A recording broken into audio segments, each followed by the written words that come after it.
Tobias Harris. Did I say his name right? Yeah. Yes, you did. Tobias Harris, right? Yes, Tobias. sir.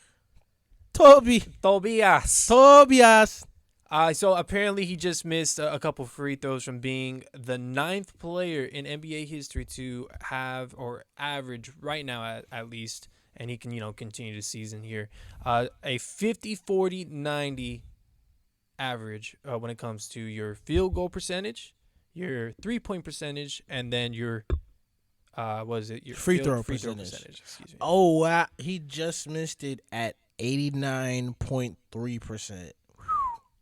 That's literally one free throw. Out of 196, he made 175. It's about like 2 free throws, 1 free throw, whatever it may be. So it's very minuscule.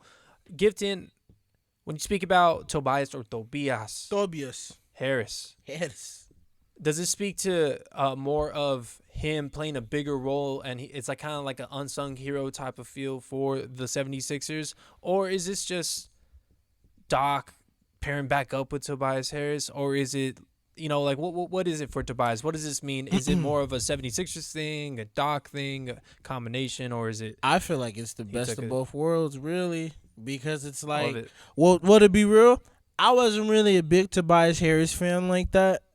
I mean, like, he was cool, but I wasn't really a fan of him like that. And then he went to Philadelphia, and I'm just like, this dude got not overpaid. Nah, fuck it, he got overpaid. But that was like $190 million, wasn't it? It's a good amount of money. It's a great amount of money. Is it overpaid?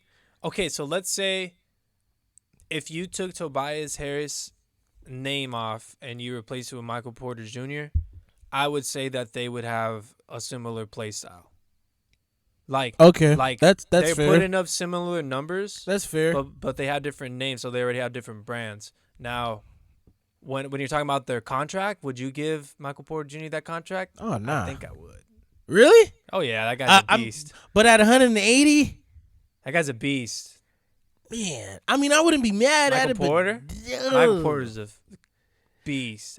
As long as he stays healthy, Tobias Harris is healthy, right, all the time. Iron Man. So anyway. But yeah, I definitely feel like it's the best of both worlds, because you got Tobias Harris, who was who used to be like a solid like 17-7 type of night dude, who came into like a 22-5 now. I wish I looked at his numbers before we did this shit, but AOL.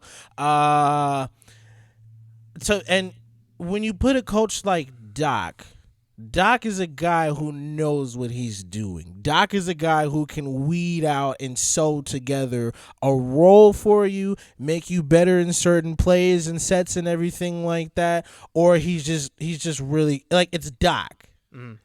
Doc knows what he's doing. Doc obviously he had a feel for a feel for Tobias Harris. You know what I'm saying? Like, Tobias Harris was the starting small forward for the Clippers back in the day, like in 2017. So it's great that he has his old starting, developing, maturing small forward still back in his current situation. Well, Tobias definitely had his best seasons on the Clippers with Doc Rivers, and it seems like Doc has his favorite players, and when he's able to utilize them in his system, or however like they tick with him, you know what I mean? Mm-hmm. He's able to tick with certain players and really bring out the best out of them. Right. So for Doc, him being paired up back with Tobias, I think is just a match made in heaven. Yep. I'm happy for them because they both benefit from one another. You know what I mean? Definitely. I think that he is definitely an unsung hero, that he puts Philadelphia 76ers on a different part of the map, because they can go to him late game and he can win you one of those crucial games, you know what I mean? Yeah, definitely. You're expecting Ben Simmons, Joel expecting Embiid, JoJo to hit like a turnaround do or some something. stuff, do something, get it done, you know what I mean? But then it's this guy that's actually going to be the guy to switch games up, you know what I mean? It's always another guy, the X Factor, that brings it over the edge. It was like Fred VanVleet that one year. Yep. Andre Iguodala. Big head Fred. For the Warriors, or Mike Miller for the Heat that one year. Shane Battier's crazy. Shane Battier, man.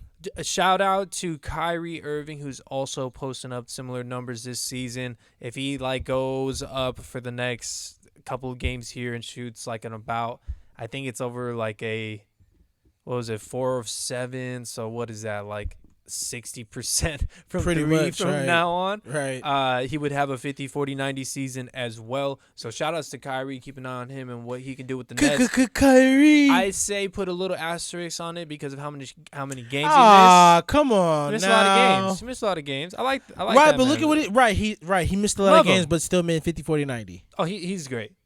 He's great. I'm just saying, like, Tobias was able to do it at being efficient means you do it for A certain time great span, yes. amount of games. Yes. You know what I mean? Yes. It means a lot when you're able to do it over time Yeah. like that. But is it not still impressive that you It's can not, get hurt, come I'm back, never, and no, you're I'm still not knocking him almost 50, whatsoever. 40, 90? I'm not knocking him whatsoever. I'm just saying that Tobias weighs a little bit more, and I think that Kyrie would agree with something Yeah. like that. Okay. But